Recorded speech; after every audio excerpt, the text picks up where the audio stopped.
Por que é que a gente vê tanta gente feliz, sorridente, com grandes conquistas, ostentando nas redes sociais, e existem pessoas tão infelizes, sofrendo tanto pelo mundo? Por que tanta diferença, Guilherme Romano? Eu acho que a razão fundamental da infelicidade no mundo, pelo menos essa é a resposta que as grandes filosofias, e não só as da Índia, vão dar, chama-se ignorância, avidya. Mas calma, essa ignorância não significa não saber, não é a ignorância formal de não ir para a escola, ou não ir para a faculdade. É a confusão mental que a gente tem, por exemplo, com a ideia de separatividade. É essa confusão mental que vai fazer com que eu pense que o outro ou é objeto dos meus desejos ou meu adversário. É essa confusão mental que vai fazer com que eu queira ter mais para mim e tire do outro. É essa confusão mental que faça com que eu inveje do outro. É essa confusão mental que faz com que eu pense que eu seja separado da natureza, que eu seja separado do que é bom, justo, belo e verdadeiro. Então, na verdade, acho que tem tantas causas para essa tua pergunta. Eu diria que a primeira delas, por que é que tem tanta gente feliz e tanta gente infeliz? Eu acho que é porque a gente não aprendeu a olhar para o lado certo. Fundamentalmente, a gente vive, por conta das redes sociais, num mundo de aparências frágeis, em que a gente vive para se comparar e para competir. E se a gente olhar com muita atenção essas pessoas que expõem suas vidas tão cheias de conquistas e glórias nessa vitrine da internet, há muito mais de mentira, há muito mais de uma superfície, de um teatro, do que uma vida abundantemente feliz. É claro que existe desigualdade nesse mundo. Eu aqui não estou fazendo um discurso idílico, dizendo assim, não, dinheiro não traz felicidade. Até as pesquisas neurocientíficas mais sérias vão dizer que, sim, dinheiro traz uma satisfação até neurológica, por assim dizer. Então, assim, ter aquela sensação de que eu tenho dinheiro para prover para minha comida, para o meu abrigo, para o meu conforto, para o meu lazer, pagar minhas contas, isso traz felicidade, alguma felicidade. Mas o excesso de dinheiro, por exemplo, não é sinônimo de felicidade. O excesso de fama não é sinônimo de felicidade. O excesso de prestígio não é felicidade. Então, acho que aqui o primeiro passo que a gente deveria fazer é ressignificar o que é que a gente chama de felicidade. Porque uma pessoa em contentamento, dando risada para todo mundo, uma pessoa alegre, não é necessariamente uma pessoa feliz. Feliz é uma pessoa que consegue, em um estado de equilíbrio, compartilhar o que há de melhor nela para aqueles que estão à sua volta. Feliz para mim é uma pessoa que consegue ser ela mesma, ser autêntica e verdadeira em todas as situações, sem se vender às circunstâncias, sem condescender com as circunstâncias. Então, a causa fundamental do sofrimento é a ignorância, que acomete o rico, o pobre, o velho, o jovem, o homem, a mulher. E como é que a gente lida com essa ignorância, né? Essa ignorância que nos faz sermos adversários uns dos outros quando somos uma grande irmandade no mundo. Essa ignorância que nos faz criar problemas onde antes não haviam e sofrer com as coisas que são inevitáveis. A gente olha para dentro. É para isso que serve a meditação, é para isso que servem as ferramentas de autoconhecimento. Você olhar para dentro e tentar entender. Apesar das coisas não serem necessariamente como você gostaria, como é que você pode fazer um esforço para que, estando onde está, sendo quem você é, você viva uma vida de contentamento. Não é conformismo, não é dizer, nossa, eu estou aqui na miséria, então vou me conformar porque aprendi a olhar para dentro. Não. É eu criar um estado de paz, de segurança e de equilíbrio que me ajude a trabalhar com as circunstâncias, apesar delas serem difíceis, e eu não sofrer tanto com elas. Porque também tem o seguinte, o que esses mestres vão dizer é que toda vida contém sofrimento. Toda vida humana contém algum tipo de dor. Seja essa dor, a dor que os outros nos causam, as dores que a vida nos causa, como doenças, como tragédias naturais, ou as dores que eu me causo. Essas dores não precisam ser necessariamente um problema. Porque quando, por exemplo, um bebê está com os dentinhos nascendo, ele sofre, ele chora. Quando a gente está aprendendo uma coisa nova, aquilo dá um certo incômodo. A questão é, o quanto é que eu me identifico com esses problemas? O quanto é que eu não trabalho para que as circunstâncias se tornem caminho, né? Para que o sofrimento se torne caminho. É trabalhar nessa ignorância que faz com que a gente mude essa perspectiva. Porque senão, tudo que a gente vai fazer na vida é comparar.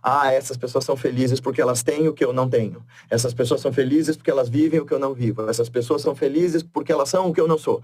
Então, vou viver nessa eterna neurose de achar que eu deveria ser isso ou aquilo para conseguir alcançar essa felicidade que nunca vai vir. Porque quando eu alcançar esses estágios, eu vou olhar mais para cima e vai ter outras pessoas que chegaram mais longe do que aquilo que eu esperava.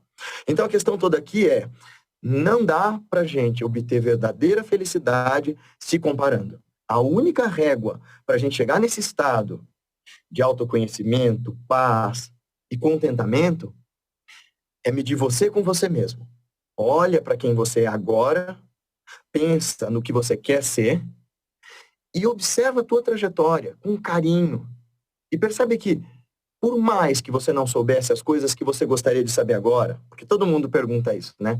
Se pergunta, poxa vida, se eu soubesse lá o que eu sei hoje, será que eu teria errado tanto? Talvez não, mas você só sabe o que você sabe hoje porque você errou tanto. Então, olhe para trás com carinho, veja o quanto você lutou para chegar onde você está agora e com calma e paciência, aprende a acalmar esse turbilhão, esse tumulto dessa comparação e dessa competição para desenvolver uma felicidade que brota de dentro para fora e não de fora para dentro. Guilherme, existe na visão cristã, de muitas religiões de origem cristã, que nós estamos aqui devido aos nossos pecados, porque Adão e Eva comeu da árvore do conhecimento do bem e do mal. Uma visão espírita diz que nós, devido a muitas vidas, muitas encarnações, nós cometemos alguns abusos. A cristã diz que nós estamos sofrendo por causa dos nossos pecados. Uma visão mais espírita diz que nós estamos sofrendo devido às ações negativas que nós cometemos em vidas passadas. E daí vem que, se eu sou agraciado por Deus, Deus me dá felicidade. Se eu contrario a vontade de Deus, Deus me castiga, me coloca em provação. Né? Na visão espírita, você comete boas ações, você vai ter uma vida futura melhor. Se você cometeu abusos, vai ter uma vida triste. Há alguma relação dessas vidas passadas, da teoria cristã, da teoria espírita, de que sofrimento e alegria estão correlacionados às nossas ações, principalmente as ações cometidas em vidas passadas? Sim, a questão, aliás, a teoria do karma e das reencarnações é mais antiga na Índia do que nas tradições ocidentais. O Ocidente, na verdade, pega essas ideias da Índia e as transforma e as ressignifica, mas eu não diria jamais que esse processo do karma, ou seja, das nossas ações boas e ruins, gerando repercussões, gerando efeito, são produto de uma punição, de uma recompensa de uma força externa, de um Deus que pune ou que recompensa. Primeiro porque, para mim, Deus não está separado de mim. Né? Dentro das tradições do yoga, a gente vai investigando a consciência até perceber que esse Deus para quem eu oro, esse Deus para quem eu busco, a quem eu busco, ele é todas as coisas, ele manifesta todas as coisas, ele entremeia todas as coisas. E não dá para acreditar em um Deus que seja verdade, bondade, beleza, um Deus de amor e de verdade, se ele for um Deus de punição. Porque isso é supor que um ser com tanto poder e um ser eterno, brincando de nos educar a partir de punição, isso é bastante sádico, é bastante masoquista. Eu não acho que exista um agente por detrás das nossas tragédias. Isso o hinduísmo e o budismo concordam bastante. Somos nós em meio à nossa ignorância, que erramos, e continuamos insistindo neuroticamente em errar. E isso não é uma questão só cósmica de vidas passadas, é matemático, na verdade, né? Fuma o resto da vida e pode ser que você crie as condições necessárias para ter uma doença por conta disso. Coma mal durante uma vida inteira e você pode ser que crie as condições corporais para ter doenças por conta disso. Por que eu estou dizendo que pode ser? Porque tem gente que fuma a vida inteira e não fica doente. É exceção, mas acontece. Tem gente que come mal a vida inteira e não fica doente. É exceção, mas acontece. Aí você vai dizer, não, essa pessoa tem um bom karma. Você pode chamar esse bom karma de uma boa genética, né? E essa boa genética, dentro do contexto indiano, você nasceu nessa família com essa boa genética por conta de alguns méritos que você tenha, por conta dos frutos das suas boas ações. Mas isso não é uma questão de punição e recompensa. E, na verdade, dentro do contexto das tradições indianas, é você o centro do processo, né? O eu. O eu que se separa das pessoas. O grande pecado dentro do contexto das tradições indianas é esse, o da separatividade. De eu achar que eu sou melhor, que eu sou separado, que eu sou distante do outro. É muito legal porque até o Buda, veja, eu sou hindu dentro das minhas práticas, mas eu admiro profundamente os ensinamentos do Buda, acho que eles são ensinamentos muito práticos para uma vida lúcida, boa e abundante, né? E no momento da iluminação, o momento em que o Buda se torna o Buda, aquele que despertou, né, aquele que entendeu a verdade, da mesma forma que Jesus foi tentado no deserto, é dito que o demônio também tentou o Buda no momento da iluminação e que a última tentação foi a tentação do orgulho, né? Então, o Buda está ali embaixo da árvore da meditação, tentando descobrir a verdade, e o demônio Mara, né, que é o demônio da separação, aquele que divide, aquele que assusta, a nossa mente, né, a nossa mente deludida, a nossa mente apegada, a nossa mente que não quer se transformar, atenta o Buda com medo, atenta o Buda com prazeres, tenta de todo jeito e ele não se abala. Por fim, a última tentação é o orgulho. Então o demônio diz para o Buda, então o senhor de fato é o iluminado, o senhor é melhor que todos os seres, o senhor é superior a todo mundo. E aí diz que ele toca o chão e diz assim, a terra é minha testemunha, de que eu, a grande terra e todos os seres, juntos, simultaneamente, nos tornamos o caminho. Quer dizer, não há um eu superior em relação aos outros. Não há uma separação. Não é essa coisa carreirista de evolução. Eu sou mais evoluído que você. Isso é uma grande bobagem, né? De novo, a régua que faz a gente encontrar paz e felicidade, ela começa olhando para dentro. E é muito curioso, porque quanto mais para dentro você olhar, mais altruísta você se torna. Quanto mais para fora você olhar, mais egoísta você se torna e mais sofrimento você tem. Parece um paradoxo, né? Mas é porque quanto mais sincera e honestamente olhar para dentro e investigar as minhas emoções, e investigar as minhas motivações e os meus sonhos e os meus pensamentos e por que é que eu faço o que eu faço, penso como penso, ajo como ajo, mais eu vou perceber que o outro não é assim tão diferente de mim. Ele é um universo inteiro à parte. Ele tem seus próprios sonhos, suas próprias metas, mas, ao mesmo tempo, ele é um alter ego, ele é um outro eu. Tão digno de respeito, tão digno de boa vontade, tão digno de incentivo, quanto eu me julgo. E quanto mais para fora eu olho, por outro lado, mais eu comparo. Quanto mais para fora eu olho, mais eu invejo. Quanto mais para fora eu olho, mais eu observo o outro como um objeto ou como um adversário. E aí eu gero a fonte do sofrimento, que é esse egoísmo, esse egocentrismo e essa egolatria. Eu acho que a grande ambição, digamos assim, da humanidade é ser feliz. Acho que todo mundo quer ser feliz. E busca essa felicidade em conquistas, em posses, em status, em pessoas. Eu acho que, por mais que se tenha tantas religiões, eu quero falar com Deus, eu quero ter uma experiência com Deus, mas eu acho que no fundo, todo mundo quer, na verdade, ser feliz. Mas como, Guilherme, ser feliz num mundo cheio de tantas diferenças? No mundo em que a gente sai de um Covid, outras doenças, guerra, brigas políticas, fake news, o mundo está assim bem caótico. Como é que a gente pode ser feliz, encontrar esse estado de positividade, esse estado de otimismo num mundo que parece que não favorece em nada esse encontro com essa felicidade interior? Tem dois jeitos, né? Um jeito de mentira e um jeito de verdade. O jeito de mentira é eu me alienar. Eu entrar nessa conversa espiritualista meio coach, sabe? De tipo, tudo é luz, tudo é paz, tudo é lindo, tudo é maravilhoso. E fingir que nada de errado acontece com o mundo, e fingir que não existe sofrimento, e fingir que eu não sou uma pessoa cheia de dúvidas e de inseguranças e de medos e de incertezas. E isso é uma fórmula para o desastre. Agora, existe o jeito verdadeiro de cultivar a felicidade. E como é que eu faço para cultivar a felicidade? Primeiro, eu encaro os problemas do mundo. Eu reconheço, a vida tem sofrimentos. Ora, será que eu sofro sozinho? Porque a gente tende a olhar para o nosso sofrimento como o centro do universo, né? Como eu sofro. Opa, olha para o lado. Perceba, não que o outro sofre. Não é essa ideia de diminuir o seu sofrimento. É dizer, a gente sofre junto, por ignorância.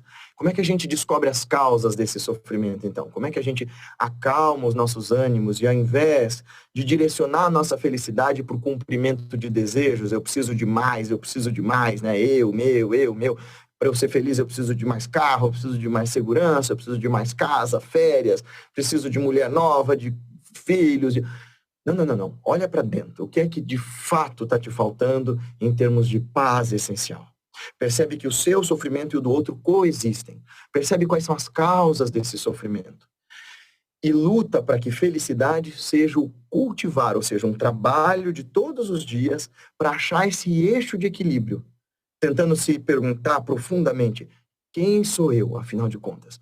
Quem sou eu se os meus títulos, se as minhas ideias e as minhas posses não forem mais meus? O que é que sobra? Se tudo aquilo que eu faço tanta força para que os outros notem em mim desaparecer, o que é que eu tenho de verdadeiramente essencial? Como é que eu faço para cultivar felicidade em um mundo tão caótico? Eu começo pensando como é que eu posso criar uma felicidade que não seja só minha, mas uma felicidade que seja compartilhada. Porque se o princípio da felicidade é vencer essa ignorância, e esse egoísmo, esse egocentrismo, essa egolatria, que são também a raiz dos nossos conflitos. Pensa um segundo. É porque a gente faz força para acumular mais, é porque a gente faz força para preservar as coisas do eu e do meu acima de qualquer limite, que a gente cria guerra, que a gente cria conflito, que a gente cria oposição, que a gente cria rivalidade. Boa parte dos conflitos da humanidade seriam fácil e simplesmente resolvíveis se a gente conseguisse pensar menos no eu e pensássemos mais no nós. Então, como é que eu faço para estabelecer uma felicidade lúcida e verdadeira? Eu penso em algo que, já que você citou tanto o espiritismo, é tão caro ao espiritismo, que é a felicidade comum, o servir à comunidade em que eu estou. Como é que eu faço para ser um agente de transformação no meu meio? E não só uma fonte de esgotamento do meu meio, né? Que eu não seja a pessoa que só vem atirar das coisas, mas que eu possa contribuir. Você falou em karma, tem um ouvinte que estava olhando aqui nas mensagens no meu celular, a Lourdes pergunta o seguinte, o entrevistado falou sobre a questão de karma. Karma e destino seriam a mesma coisa? A pergunta de Lourdes. Não muito, porque destino pressupõe uma ideia de que não tem o que você fazer, está tudo determinado, você tem que seguir aquilo. Mas nas tradições místicas, isto é, nessas tradições que usam a meditação como um mecanismo para ter esse contato com o sagrado, a gente vai dizer assim, existe uma certa tendência, uma certa programação. Para ficar fácil essa história do destino, como um yogi, um mestre de meditação vai entender, eu vou dar o exemplo que um grande mestre chamado Swami Shivananda dava. Ele dizia assim, quando você planta uma ação, você colhe uma tendência. Quando você planta uma tendência, isso é, quando você repete essa ação, você colhe. Quando você planta um hábito, você colhe um comportamento. Quando você planta um comportamento, você colhe o seu caráter, a expressão da sua forma de lidar com o mundo a partir das suas ações. Quando você planta o seu caráter, você colhe o seu destino. E, portanto, o destino nada mais é do que a junção de um monte de hábitos que você, consciente ou inconsciente, foi plantando viciosa, e neuroticamente. Então, dá para mudar o destino? Dá. É muito trabalhoso mudar nossas tendências? Sim, é, porque a gente constitui uma ideia de quem sou eu a partir do que eu faço, do que eu penso e do que eu falo. Mas o trabalho de aquietar a mente e o coração, olhar para dentro, aprender a entender as suas emoções, é para isso. Para que aquilo que não esteja legal em você saiba como mudar, operar essa verdadeira alquimia da consciência e fazer dessa vida uma vida abundante e boa. E aquilo que seja bom em você, você melhore ainda mais. Guilherme, ouvindo você falar, e um pouco que eu já adquiri de conhecimento da cultura indiana e do budismo, sofrimento e felicidade não seriam duas faces da mesma moeda? Eu acho que felicidade, sofrimento e alegria, dor e prazer são faces da mesma moeda. A gente chama isso de sukha dukkha, que é literalmente dores e prazeres, ou sofrimentos e prazeres, né? Sukha é prazer, é aquilo que é gostoso, prazeroso, e dukkha é sofrimento. Então, para cada coisa que me dá prazer, tem outra que me dá infelicidade. Inclusive, é dito, né, que todo momento de prazer é precedido por um próximo de infelicidade. Por quê? Sei lá, digamos que eu tô com muita vontade de tomar sorvete. Então, essa falta do sorvete me causa sofrimento. Então eu tomo o sorvete. E enquanto eu estou tomando o sorvete, eu estou pensando em tomar o próximo, então eu já estou sofrendo pela ansiedade da falta. E aí eu estou tomando meu sorvete preocupado se alguém está olhando que eu estou tomando meu sorvete e se alguém vai tomar o meu sorvete de mim ou vai me pedir uma lambida. Então eu já estou sofrendo também, porque eu não sei apreciar aquilo no presente e eu estou ansioso com a falta ou com a perda. E assim que o sorvete acaba, eu fico com saudade do sorvete, que era um outro sorvete. E aí, se eu tomo 10 sorvetes para apaziguar essa falta, essa ansiedade do sorvete, aí o sorvete vai me fazer mal. E aí eu vou ter um sofrimento causado pelo excesso. Então, esse par, sofrimento e prazer, eles são duas faces da mesma moeda. Felicidade não é uma sucessão de momentos prazerosos. Isto é, felicidade não é um êxtase inacreditável, né? Então, sei lá, felicidade não é como comer uma comida gostosa para sempre sem parar. Felicidade não é como ter, sei lá, o prazer sexual, por exemplo, né? O orgasmo infinito. Como diz o Mathieu Ricard, isso seria exaustivo e insuportável. Imagina, você ter o mesmo prazer de comer sua comida favorita o tempo todo sem parar, isso ia esgotar a tua vontade de viver. Né? A gente precisa de momentos de esvaziamento, a gente precisa de momentos de quietude e até de melancolia para, nesse contraste, apreciar a alegria.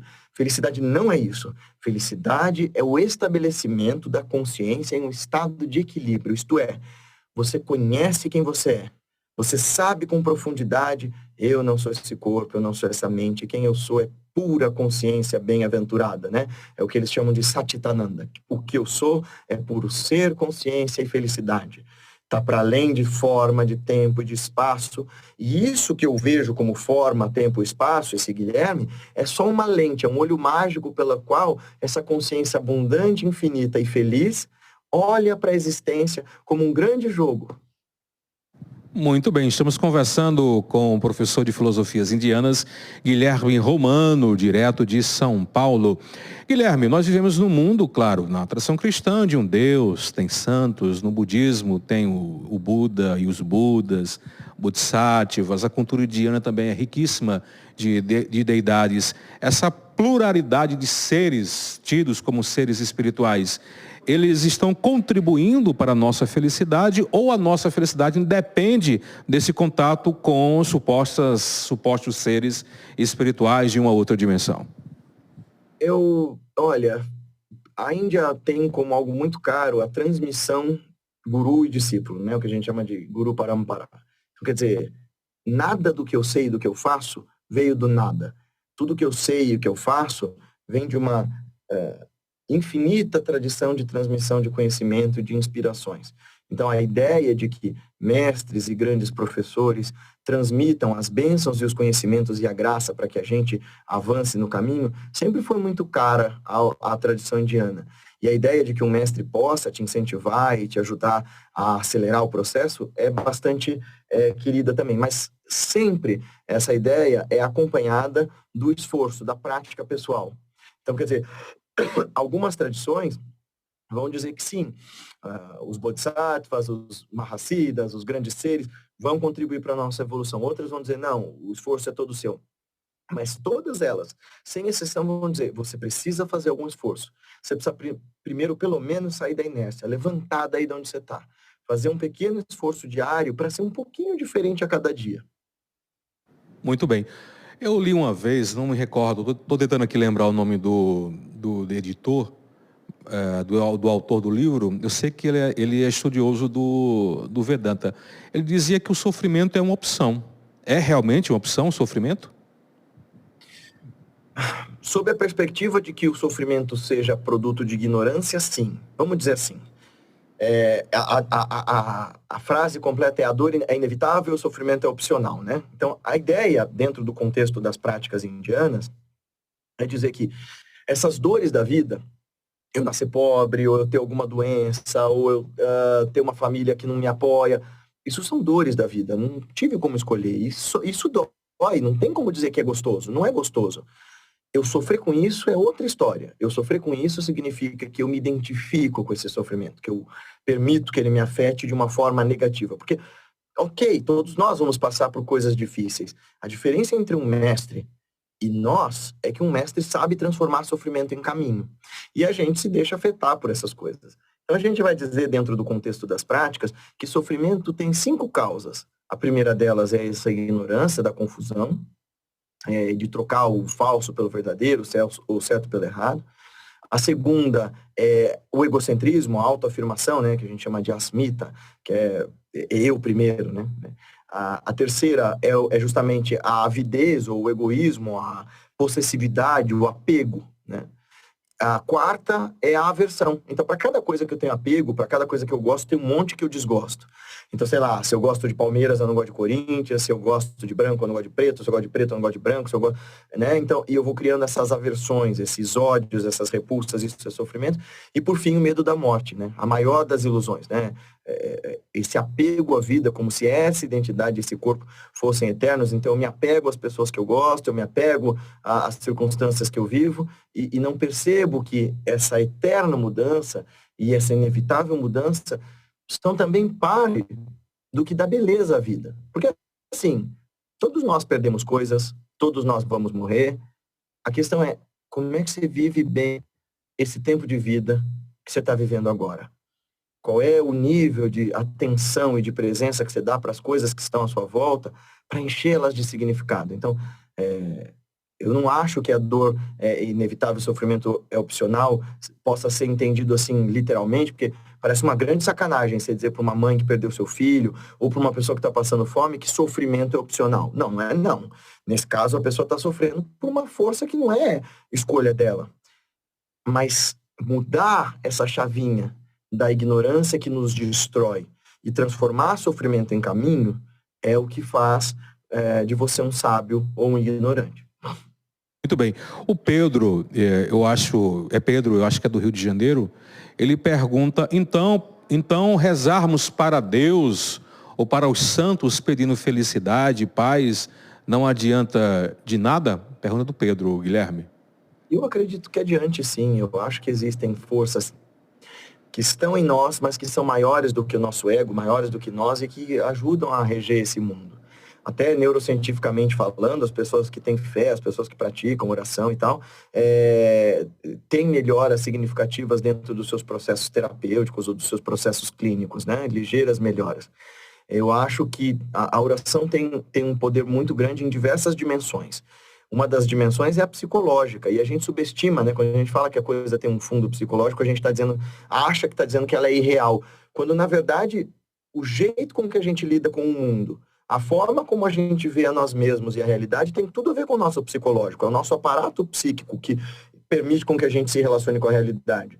Então, o valor psicológico da oração é dar clareza para você sobre o que você quer, dar clareza para você sobre como buscar soluções e meios e inspirações para sair do seu problema, criar esse conforto interno de saber que você não está sozinho, então, e esse espaço de serenidade e quietude. Então, esse é o campo psicológico do poder da oração. Além disso, além dessa clareza e do foco, essa assertividade sobre o que você quer, você também está, de alguma maneira, contribuindo para que algo maior que você, seja lá o nome que você dê para esse algo maior, Deus, Shiva, Mãe Divina, enfim, faça-se presente dentro de você. Agora, eu diria que a oração que é meramente peticionária é muito pobre.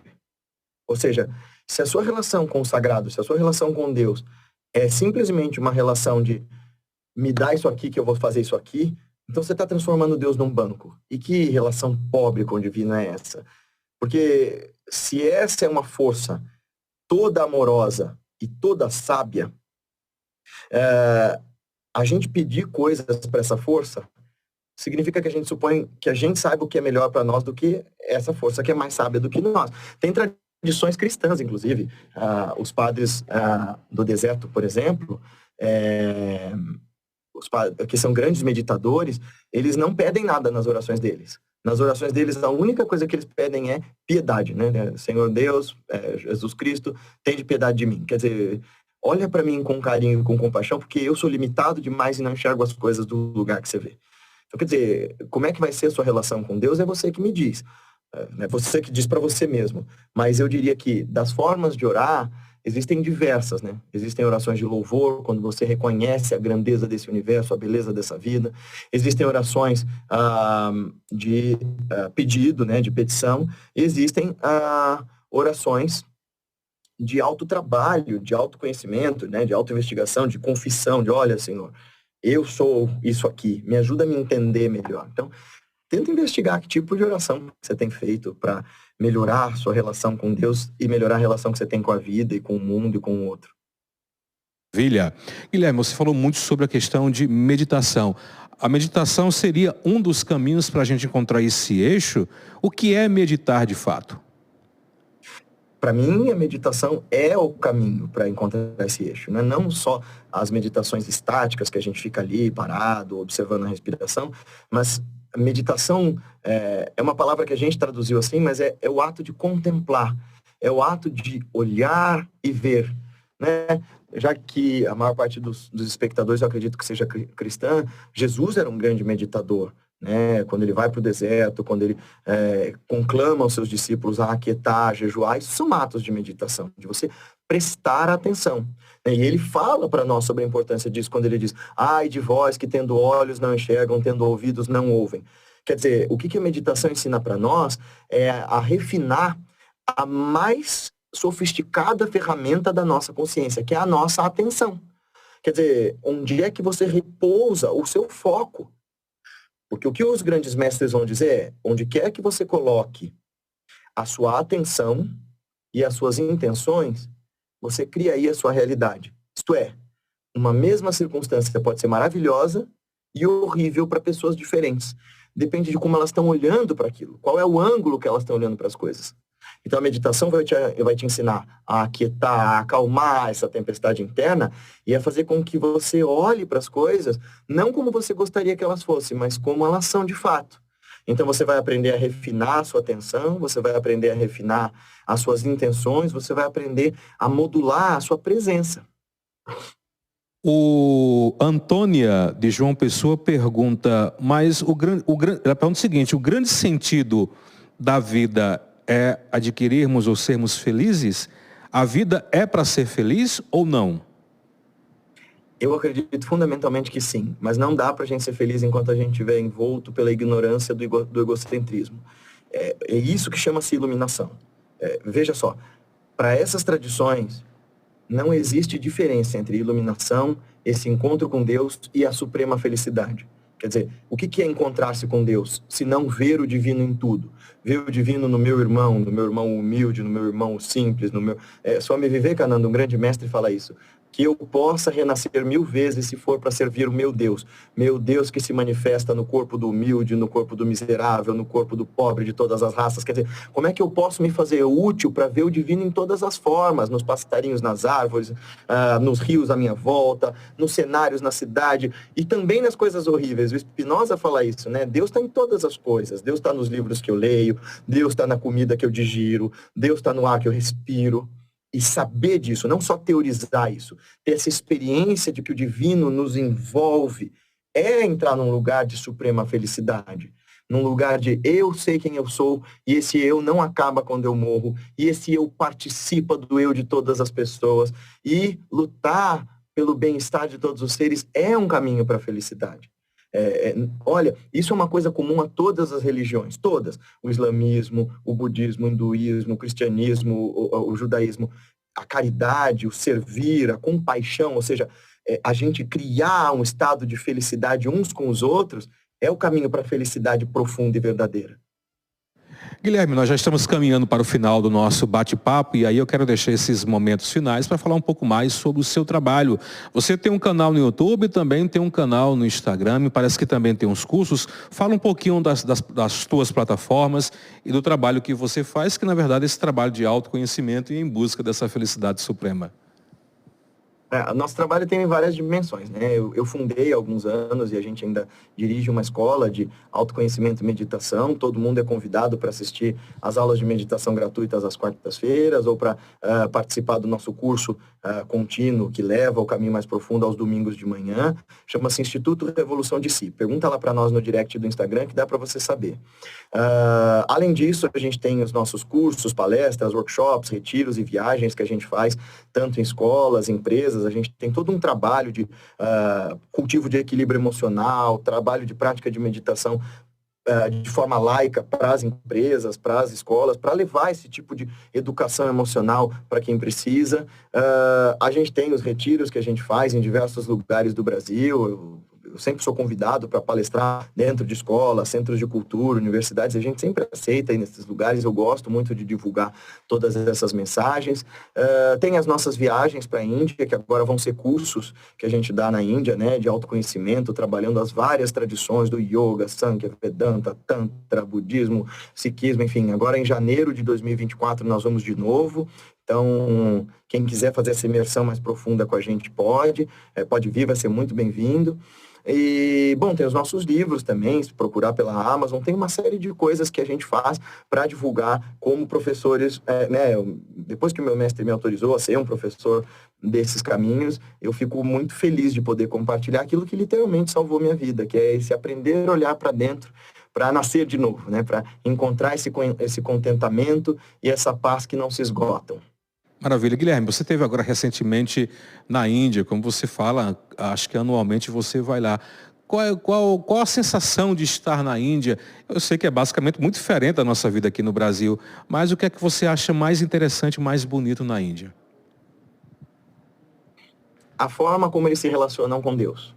Todos eles. É muito interessante, né? Eu estive na Índia já 2 vezes esse ano, em janeiro e agora em abril.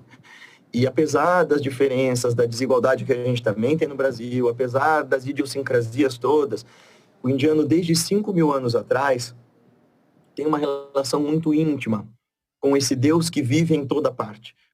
Né, então, os rios são sagrados, os bosques são sagrados, o templo é sagrado, a vida espiritual é a vida do tempo todo. Então, apesar da Índia ter muitos problemas, muitos deles decorrentes da colonização inglesa e desse hiperconsumismo que a gente está vendo agora, nos últimos 5.000 anos, a Índia criou uma verdadeira ciência da consciência. Nenhuma terra do planeta se preocupou tanto e produziu tanto conhecimento escrito sobre essas filosofias do autoconhecimento e com tanta diversidade quanto na Índia, né? Então, você tem escolas que se discordam completamente, mas todas elas miram nessa suprema felicidade que se alcança a partir do olhar para dentro. Então, você tem escolas muito sofisticadas, algumas delas que são agnósticas, outras ateias, outras têm um monte de deuses, outras têm a ideia de que Deus está em tudo, mas todas elas miram nesse caminho da autorrealização, nesse caminho de chegar num ponto tal em que o sofrimento deixe de existir. Essa é a grande meta, né? Felicidade é sinônimo de não haver mais sofrimento, não haver mais perturbações.